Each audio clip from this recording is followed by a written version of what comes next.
Hello everyone, this is your mentor Anika Meman. Today we are going to learn sentence correction from CSS Past Paper 2015. So let's start with our first sentence. So our first sentence is, have either of you seen my pen? Now here this have either of you is problematic, right? Why? Because either of you is considered as a singular subject, right?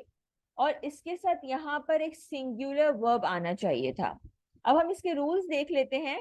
Subject verb agreement के rule के मुताबिक singular subject के साथ हमेशा एक singular verb use होगा, ठीक है, और प्लूरल सब्जेक्ट के साथ एक प्लूरल वर्ब यूज होगा, राइट। नाउ सिंगुलर सब्जेक्ट हमने इसको क्यों कहा है आइदर ऑफ यू को? बिकॉज आपके पास रूल है कि कभी भी आइदर ऑफ या नाइदर ऑफ या ईच ऑफ या नन ऑफ या वन ऑफ, उनके साथ कोई भी नाउन या प्रोनाउन आ जाए तो आपने उसे सिंगुलर सब्जेक्ट ही कंसीडर करना है, ठीक है। अब चूंकि ये सिंगुलर सब्जेक्ट है उसके साथ क्या लगेगा? Singular verb. लेकिन हम इधर देख लेते हैं हैव लगा हुआ है, right. So have is a plural verb. आपके पास सिंगुलर के लिए क्या यूज होता है? सिंगुलर के लिए हमारे पास यूज होता है has either of you seen my pen? Question mark. Now this is your correct sentence. The next is, on attempting to restore the picture to its original condition, comma, almost irreparable change was discovered. Now there is just one minor mistake. आप almost irreparable उसकी जो मतलब meaning है वो बिल्कुल same हो जाती है, ठीक है। irreparable या almost irreparable, ठीक है। तो आप ना almost को यहाँ से रिमूव कर दें, ठीक है। और क्योंकि irreparable चेंज एक ही चेंज है तो आप यहाँ पर an आर्टिकल यूज करेंगे, an irreparable चेंज, राइट। या फिर आप इस तरह से भी लिख सकते हैं irreparable changes were discovered. Okay, so that is totally up to you. Both sentences are correct. The third sentence is, the child is the prettiest of the two. Now here this word the prettiest is wrong. Pretty आपके पास एक adjective है और यहाँ पर adjective की गलत degree use हुई है, ठीक है। सो इसको करेक्ट करने से पहले we need to understand the degrees of an adjective, right. So there are 3 degrees of an adjective. Positive degree आपके पास जब यूज होती है जब आप किसी एक इंडिविजुअल की कोई कैरेक्टरिस्टिक्स बता रहे हो। जैसे for example if I say Sana is a pretty girl, तो मैं सिर्फ सना की एक कैरेक्टरिस्टिक बता रही हूँ, ठीक है, तो मैंने पॉजिटिव डिग्री यूज की है, दैट इज प्रिटी। लेकिन अगर मैं कंपैरेटिव डिग्री की बात करूं तो कंपैरेटिव डिग्री हम यूज करते हैं जब हम किसी दो ग्रुप्स, दो इंडिविजुअल्स या दो चीजों के बिटवीन एक कंपैरिजन बिल्ड कर रहे होते हैं। For example if I say Sana is prettier than her friend, right, और Sana is prettier than her sister, so I am comparing here Sana and her sister. तो दो लोगों के दरमियान में कंपैरिजन कर रही हूँ, मैंने प्रिटियर यानी कि कंपैरेटिव डिग्री यूज की है, right. Now coming towards superlative degree. Superlative degree आपके पास जब यूज होती है जब आप किसी एक इंडिविजुअल का कंपैरिजन करते हैं विद एंटायर ग्रुप, राइट, यानी कि एक तरफ एक इंडिविजुअल है दूसरी तरफ एक पूरा ग्रुप है, ठीक है। सो फिर for example if I say Sana is the prettiest in the family, तो एक तरफ पूरी फैमिली है और दूसरी तरफ से सना का कंपैरिजन हो रहा है और मैं ये कहना चाहती हूँ कि सना सबसे ज्यादा प्यारी है यानी कि पूरी फैमिली में सबसे ज्यादा, ठीक है। तो उसके लिए हम यूज करते हैं सुपरलेटिव डिग्री।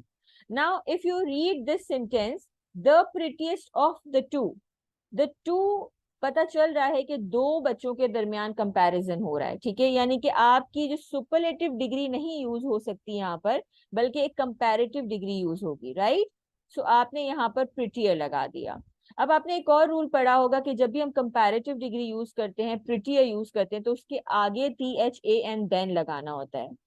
वो जब हम लगाते हैं जब आप उससे पहले एक नाउन और उसके बाद एक और नाउन मेंशन करते हैं, ठीक है। Like for example Sana is prettier than her friend, तो मैंने प्रिटियर से पहले एक नाउन और प्रिटियर के बाद एक नाउन मेंशन किया है। But here this is the phrase that has been used of the to, right. जब आपके पास इस तरह का फ्रेज यूज हो जाए और उससे पहले आपको कोई एडजेक्टिव की डिग्री यूज करनी हो तो आप कंपैरेटिव डिग्री यूज करेंगे with the prettier of the to, right. अच्छा यहाँ पर ये भी आपके पास एक मिस्टेक है। यहाँ पर इज इट्स नॉट सूटेबल, यहाँ पर डेमोन्स्ट्रेटिव प्रोनाउन ज्यादा सूटेबल होगा क्योंकि इस तरह से ये इस सेंटेंस में इस तरह से है कि आप किसी एक बच्चे को पॉइंट आउट करके बता रहे हैं कि this child is the prettiest of the to.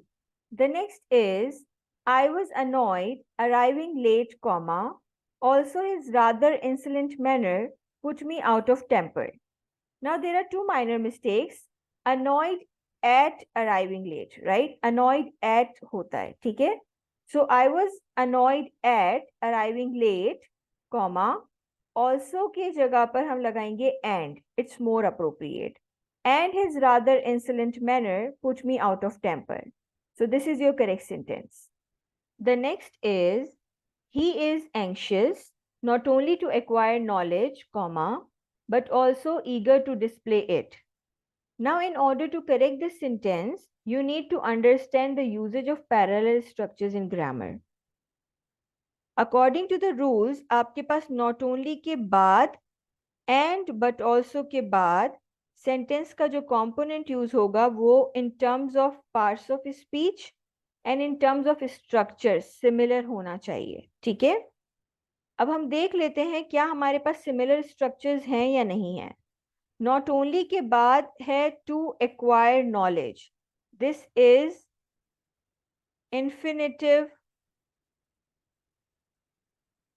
phrase.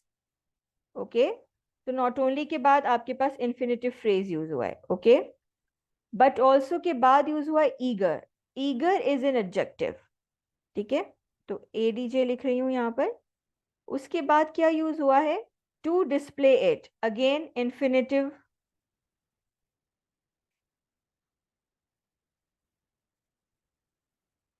Phrase.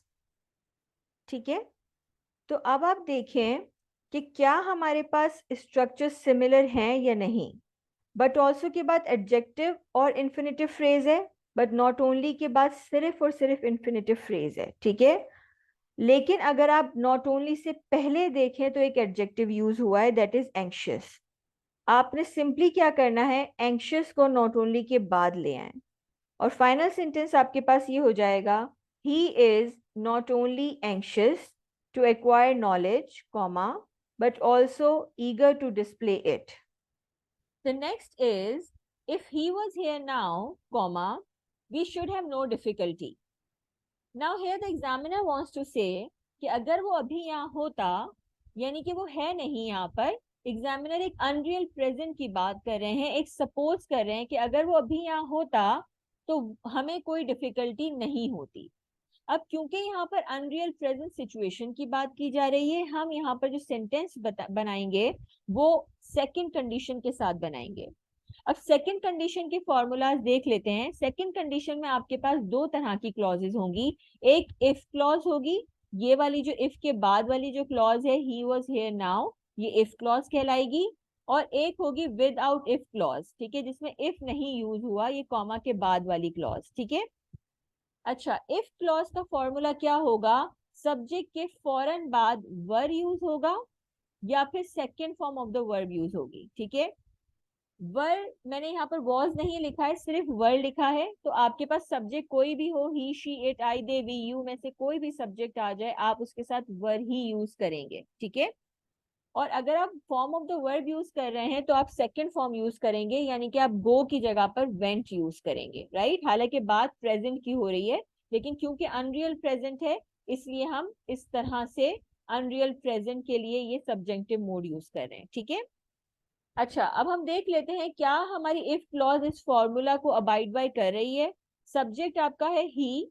ठीक है, और उसके बाद आना चाहिए था वर, लेकिन क्योंकि यहाँ पर वॉज है हम इसे चेंज कर लेंगे.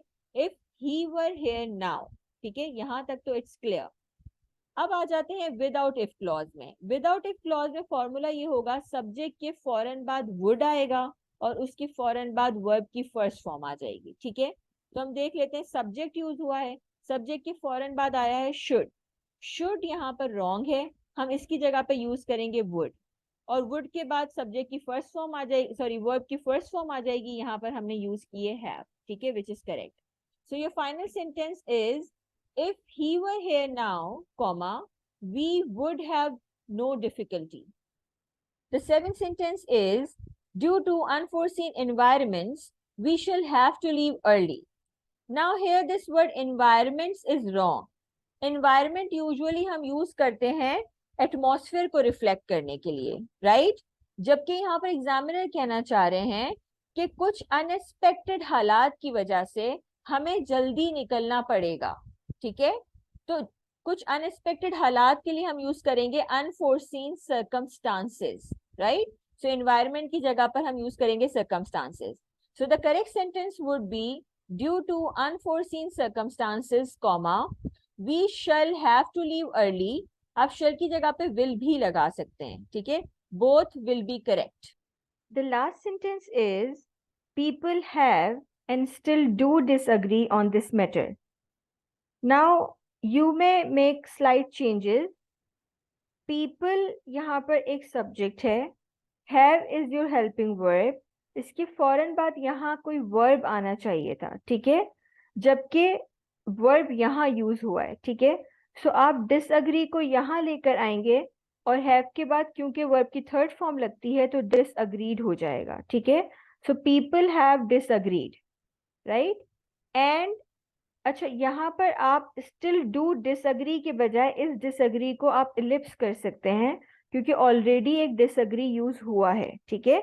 तो डेफिनेटली उसी डिसअग्रीमेंट की बात हो रही है, तो आप सिर्फ यहाँ लिखें still do on this matter, right? So this would be your correct sentence. People have disagreed and still do on this matter. I hope this lesson has been fruitful for you. If you want more such learning content, be sure to subscribe to my channel and press the bell icon. Thank you for watching. See you the next time. God bless.